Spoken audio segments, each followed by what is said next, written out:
आज की वीडियो में हम बताएंगे कि बल क्या होता है, दाब क्या होता है, घनत्व क्या होता है और परनोद क्या होता है। आप ये बल, दाब और घनत्व तो सुने होंगे, और जो बच्चे क्लास 9th में पढ़ाई कर रहे होंगे तो उसको भी मालूम होगा कि परनोद क्या होता है। उसको मैं आप लोग को पूरे डिफिनीशन के साथ समझाऊंगा कि ये होता क्या है, परिभाषा भी बताऊंगा और इसका उपयोग भी बताऊंगा। तो चलते हम आपके टॉपिक को स्टार्ट करता हूँ। तो सबसे पहले हम टॉपिक का सबसे पहला है बल। तो बल के बारे में जान लेते हैं, ये बल है क्या। तो सबसे पहले बल को इंग्लिश में बोलते हो फोर्स। क्या बोलते हैं? फोर्स। ये तो आप समझ चुके होंगे।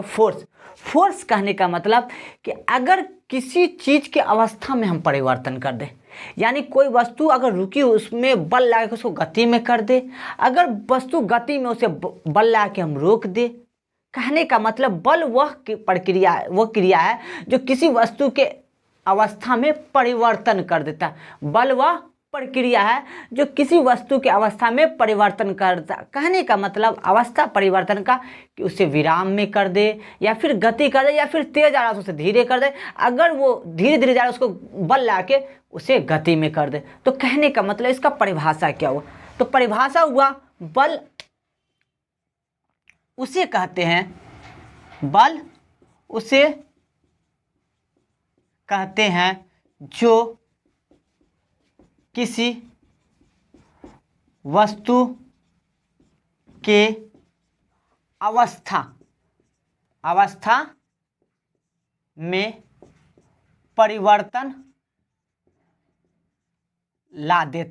में परिवर्तन ला देता है, या फिर आप दूसरे शब्दों में भी आप लिख सकते हैं, जो मैं दूसरा शब्द भी बताऊंगा।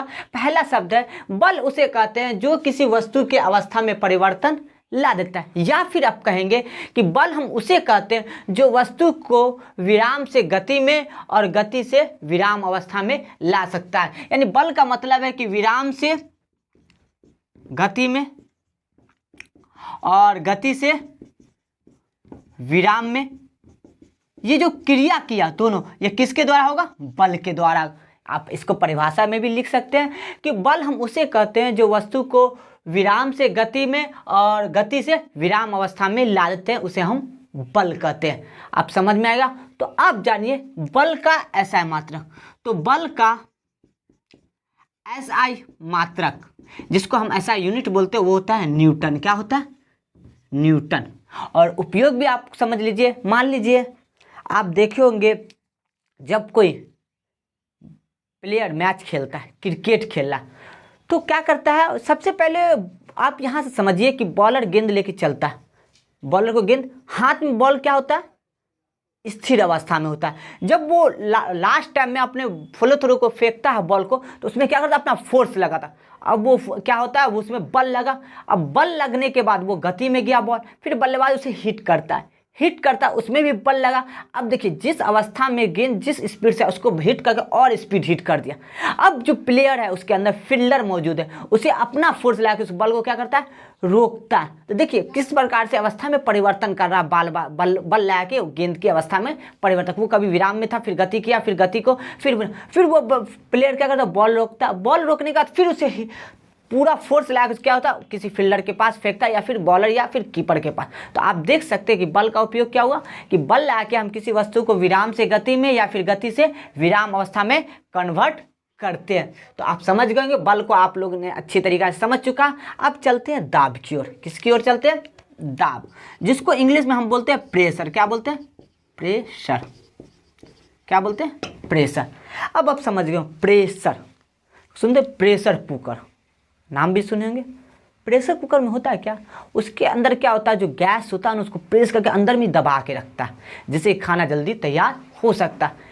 ये समझ गए होंगे तो आप समझ सकते हैं। तो दाब कहते किसको? तो सबसे पहले जानिए दाब कहते हैं कि किसी, मान लीजिए हमारे पास एक नोटबुक है, ये नोटबुक है, ऐसा रखा हो, इस पर मैंने कस के बल लगाया। अब देखिए जितना हाथ दूर में जाएगा उतने दूर में बल लगेगा। तो कहने का मतलब कि दाब किसे कहते हैं? कि प्रति एकांक क्षेत्रफल। अब क्षेत्रफल क्या होता है? जिसमें लंबाई और चौड़ाई। क्षेत्रफल किसे कहते हैं? क्षेत्रफल क्या होता है? इसमें होता है लंबाई और चौड़ाई, दोनों होता है। तो कहने का मतलब कि दाब का परिभाषा जब लिखेंगे तो किस प्रकार से लिखेंगे कि प्रति एकांक क्षेत्रफल। क्या क्षेत्रफल? प्रति एकांक क्षेत्रफल, जिसमें लंबाई और चौड़ाई दोनों होता है, प्रति एकांक क्षेत्रफल पर लगने वाले बल को दाब कहते हैं। देखिए, मैंने आपको बल का पढ़ाया था कि बल क्या है, किसी अवस्था में परिवर्तन, और बल का उपयोग होता है कि किसी वस्तु को हम दबा सकते हैं, बल लगा के हम दबाते हैं। तो प्रति एकांक क्षेत्रफल पर लगने वाले बल को क्या कहते हैं, दाब कहते हैं। तो दाब बराबर क्या हो गया, दाब बराबर हो गया बल और बट्टा में क्षेत्रफल। अगर किसी ने परिभाषा में से ये निकल के आया कि दाब बराबर क्या होगा, बल बट्टा क्षेत्रफल। अब देखिए दाब बराबर क्या होगा, बल बट्टा क्षेत्रफल। अब हमको दाब का एसआई यूनिट निकालना, दाब का एसआई मात्रक। तो दाब का एसआई मात्रक निकालने के लिए क्या होगा, बल का एसआई मात्रक और क्षेत्रफल का एसआई मात्रक। तो हमको बताते चले कि बल का एसआई मात्रक होता है वो होता है न्यूटन। आपको हम बता दिए बल का एसआई मात्रक न्यूटन, जिसको एन से सूचित करते हैं, तो न्यूटन। और क्षेत्रफल का एसआई मात्रक क्या होता है, मीटर। तो क्षेत्रफल क्या होता है, मीटर गुने मीटर, यानी मीटर स्क्वायर। तो आपको समझ में आया कि दाब का एसआई मात्रक क्या हो गया, न्यूटन पर मीटर स्क्वायर। इसीलिए दाब का एसआई मात्रक न्यूटन पर मीटर स्क्वायर होता। तो आपको अब समझ में आया कि दाब भी समझ, बल भी समझ गए, दाब भी समझ गए। अब चलते हैं नेक्स्ट बात की ओर। नेक्स्ट क्या, वो है घनत्व। क्या है, घनत्व के बारे में हम आप लोग को बताते हैं। तो सबसे पहले घनत्व को बारे में आप लोग को जानना जरूरी है। तो चलते हैं हम घनत्व की ओर। तो घनत्व की ओर हम चलते हैं।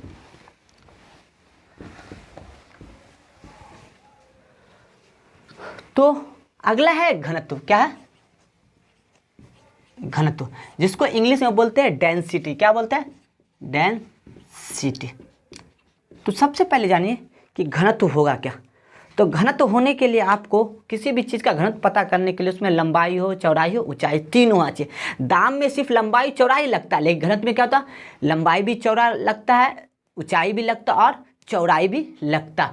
तो घनत्व कहते हैं कि प्रति एकांक आयतन में, किसमें, क्योंकि लंबाई चौड़ाई ऊंचाई आयतन, तो सीधा सीधी होगा किसमें, आयतन होगा। आयतन करने के बाद उसमें कोई वस्तु को हम आराम से रख सकते हैं, यानी कोई भी द्रव पदार्थ उसमें स्थिर रह सकता है। तो घनत्व किसे कहते हैं कि प्रति एकांक आयतन, प्रति एकांक आयतन, किसका, प्रति एकांक आयतन में वस्तु का द्रव्यमान, क्या चीज, वस्तु का द्रव्यमान घनत्व कहलाता है। क्या कहलाता है, घनत्व कहलाता है। कहने का मतलब कि जो प्रति एकांक आयतन में, यानी लंबाई चौड़ाई ऊंचाई, प्रति एकांक लंबाई चौड़ाई और ऊंचाई में जो वस्तु का द्रव्यमान होता है, वस्तु का द्रव्यमान होता है यानी मास होता है, उसे हम क्या बोलते हैं, घनत्व कहते हैं। कहने का मतलब कि घनत्व बराबर क्या हो गया, तो घनत्व बराबर हो गया द्रव्यमान बट्टा आयतन। परिभाषा से यही फार्मूला निकल के आया कि घनत्व बराबर क्या हो गया, द्रव्यमान बटा आयतन, द्रव्यमान। तो अब हम चलते हैं घनत्व का एसआई मात्रक निकालते हैं, घनत्व का एसआई मात्रक।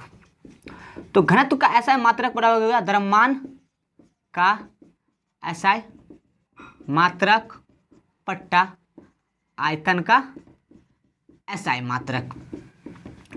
तो हम आपको बताते चले कि द्रव्यमान का जो एसआई मात्रक होता है वो होता है केजी। क्या होता है, केजी। और आयतन का एसआई मात्रक क्या, उसमें लंबाई होता है, चौड़ाई होता है और ऊंचाई, तो यानी एम गुने एम यानी मीटर क्यूब, केजी पर मीटर क्यूब। यानी घनत्व का एसआई मात्रक हो गया किलोग्राम प्रति मीटर क्यूब, यानी किलोग्राम प्रति घन मीटर। तो आपको समझ में आ गया। अब जिसका घनत्व अधिक होगा, अगर मान लीजिए हमारे पास एक कील है, लोहे का कील है, और एक है तख्ता, दोनों का लंबाई चौड़ाई ऊंचाई समान है, फिर भी पानी में ये लोहा का किल डूब जाता और वो तख्ता नहीं डूबता। क्यों? यानी लकड़ी का टुकड़ा नहीं डूबता। कहने का मतलब कि घनत्व उसका यानी लोहे का घनत्व अधिक होता है, यानी लोहे के एक प्रत्येक आयतन में उसका क्या होता है, द्रव्यमान लोहे का अधिक होता है, जिसकी वजह से लोहा का किल डूब जाता है, लेकिन लकड़ी का टुकड़ा नहीं डूबता। तो आप समझ में हो, घनत्व जिसका अधिक होगा वो जल्दी पानी में डूब जाएगा। तो समझ में आ गया घनत्व का ऐसा मात्रक क्या हो गया, केजी पर मीटर क्यूब हो गया। अब हम चलते हैं नेक्स्ट। आप समझ चुके हैं कि घनत्व किसे कहते हैं, घनत्व के बारे में आप पता भी हो गया। अब चलते हैं परनोद। ये बहुत ज़रूरी बात है, इसको जानना आप लोग को जरूरी है। परनोद कहते किसको? तो परनोद कहते हैं कि यानी किसी वस्तु के पृष्ठ या सतह पर लंबवत लगे बल को, यानी किसी वस्तु के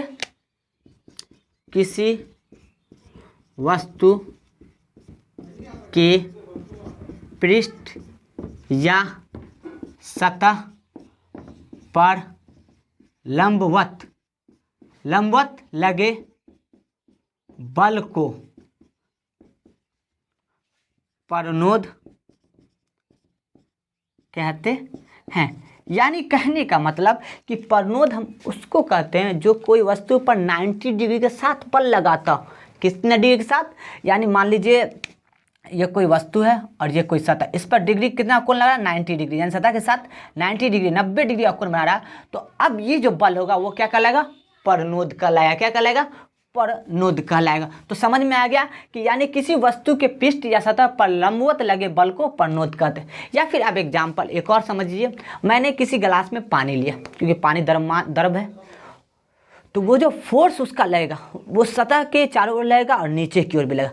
तो सतह पर भी जो पानी लगा वो 90 डिग्री के साथ, और नीचे पृष्ठ यानी सतह के नीचे पर जो लगाएगा पृष्ठ पे गिलास के, वो कितना डिग्री के साथ लगाएगा, 90 डिग्री, यानी लंबवत बल लगाएगा। इसीलिए उसमें जो बल लगेगा वो क्या कहलाएगा, परनोद कहलाएगा। क्या कहला, परनोद कहला। तो परनोद का हम ऐसा मात्रक निकालते, उससे पहले हम जानते हैं कि दाब बराबर क्या होता है, दाब बराबर परनोद बट्टा क्षेत्रफल। क्या होता है, परनोद बट्टा क्षेत्रफल।